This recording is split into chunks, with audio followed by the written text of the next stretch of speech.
Hi everyone, I'm Kevin Kopp. We have been over the past few weeks conducting an ongoing series of interviews via Zoom to talk about Temple Athletics' response to the COVID-19 pandemic. And today we get to talk with another one of our student athletes, senior track and field athlete Millie Howard. Millie, you're across the pond right now. Thanks for taking some time in your afternoon, my morning, to talk here. Yeah, no problem. So let's go back to the moment that this all happened.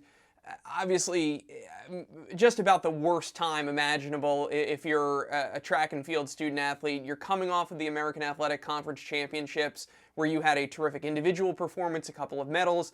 The team has a program best third place finish. So you're going into NCAAs with all of this momentum. I'm sure all these positive feelings. Just take us through those moments where you found out about everything unraveling the way it did. Yeah, sure. So I flew out to New Mexico with my coach, Coach Snyder, and Coach Ford was already there. And obviously we understood that like things were going on and it was looking a bit shaky, but we didn't have any kind of idea that it was going to be cancelled. So we flew out. My family actually flew out to New Mexico to come and watch me run. And yeah, we found out, I think, 2 days before the meet that my parents weren't going to be able to watch me run. They weren't going to spectate. And then the day before the meet was meant to start, we found out that it was cancelled. I was actually at the track while everyone was warming up. I was doing my own pre-race warm-up. And I mean, everyone was just, people were crying, like everyone found out at the same time. And it was just a really, really sad environment to be in because we all worked so hard. And to have it taken away from you the day before, just kind of, at that time, it felt really unreasonable. But looking back, obviously, it was the right thing to do. And then how long from that point, I guess you get through that emotional gut punch of having the national championship canceled kind of at the moment of, I'm sure you're thinking, okay, well, there's going to be a spring, there's going to be an outdoor season, I'll still be able to finish my senior season on a high note. At what point did you kind of get the back end of that 1-2 punch? Yeah, so I found out at about 3 p.m. New Mexico time that the meet was cancelled. And then I got back to the hotel. I was kind of gathering myself. I was like, okay, I still have my outdoor season. If I can qualify for indoors, I can definitely qualify for outdoors. And then I found out a couple of hours later that the entire spring season was cancelled. So I'm sure to now fast forward to the present, I'm sure this has just been an emotional time and such a difficult time. All the while you're still finishing up your senior year of classes, but I want to get to the important point here, which is your decision to come back. The NCAA granted relief to all spring sports student athletes with an extra year of eligibility. Take me through that process and what is it that made you decide to take advantage of that opportunity to come back for another year? Yeah. So I mean, I'd already applied to have my like OPT extension, they call it, so that I can work in the States for a year. So I wanted to stay around in the United States anyway, and work, and I had a job offer. But yeah, I've decided now that I can't kind of finish my NCAA career like this. I really felt like I was starting to gain momentum. I qualified for nationals for the first time, and like I don't know. I think if I didn't take that extra year, I'd always think, oh, like what if, like what could I have done?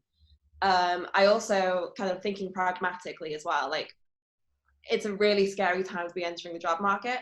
And having the opportunity to, pursue a master's degree and also continue running was something that I just couldn't really pass up. Oh, I know there's still so much that is getting worked out across the country, and different schools are having different responses to this, but Temple was pretty clear about this right from the get-go, that any senior that wanted to come back for that extra year would be granted their scholarship at its current level. And it seems like while we're all trying to figure this out as best we can, that Temple has tried to make it as easy as possible for the fellow seniors that are in your position. Is that your experience having gone through this process now? Yeah, I mean, straight away, even before we kind of knew what the NCAA was going to say, Coach Snyder said to me, even in New Mexico, he was like, look, Mills would love to have you for another year. We're going to let you do this. Like, we're not going to let you finish like this if you don't want to. So on my end, it was very clear that I had the support, which was amazing. I mean, in such a time of, worry and it's all a bit crazy, it was nice to have that, that gesture. So I know this is a really hard question and no one has the answer to this, but what does the next 12 months look like for you now? Obviously, you're in a little bit of a unique position, coming back as a fifth year. Take me through graduating as an undergrad and training now for the outdoor season, which is where that eligibility will lie in your fifth year. Yeah, so luckily with like track and field, we have opportunities to race even if we're not running for Temple, because there are always races that you can enter as unattached.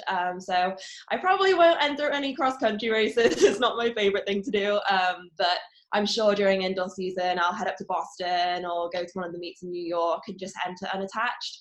It means that, I'll have to pay entry fees, like Temple can't cover any of my travel expenses. But I can still race, which is really, really important. So yeah, it doesn't mean I can't race. It just all depends on what, the rules are with the coronavirus and whether races will be happening. But I'll just be training hard.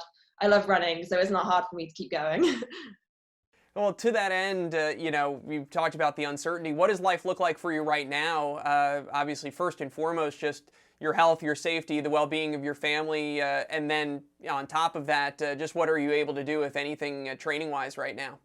Yeah, so I stuck around in America for a bit. I stayed with my boyfriend, and then once things kind of got a bit worse, my parents were like, "Millie, you need to come home." I think the UK government issued a warning saying for British citizens to come home, so I decided to like fly back home. Here it's not terrible. I'm still in classes. I'm a tutor for the Resnick Centre, so I'm still doing that virtually.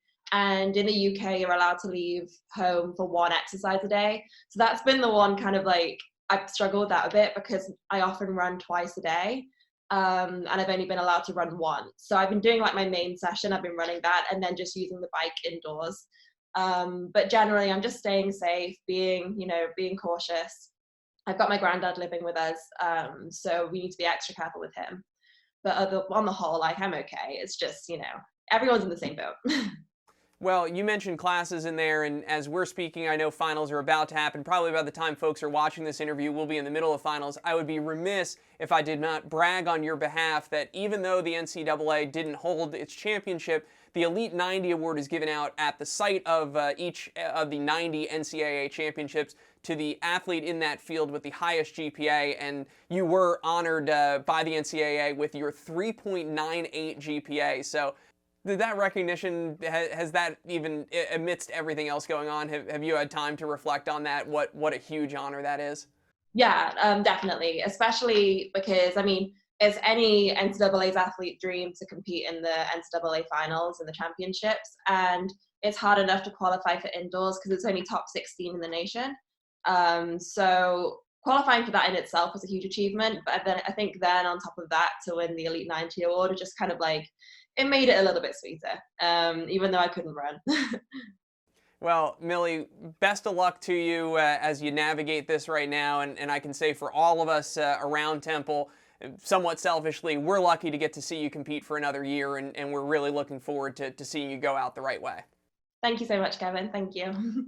All right, that is Millie Howard. I'm Kevin Kopp. We remind you that you can check out all of our ongoing series. We're talking with Temple coaches, administrators, and student athletes about the university's response to COVID-19. Stay safe, and we'll talk soon.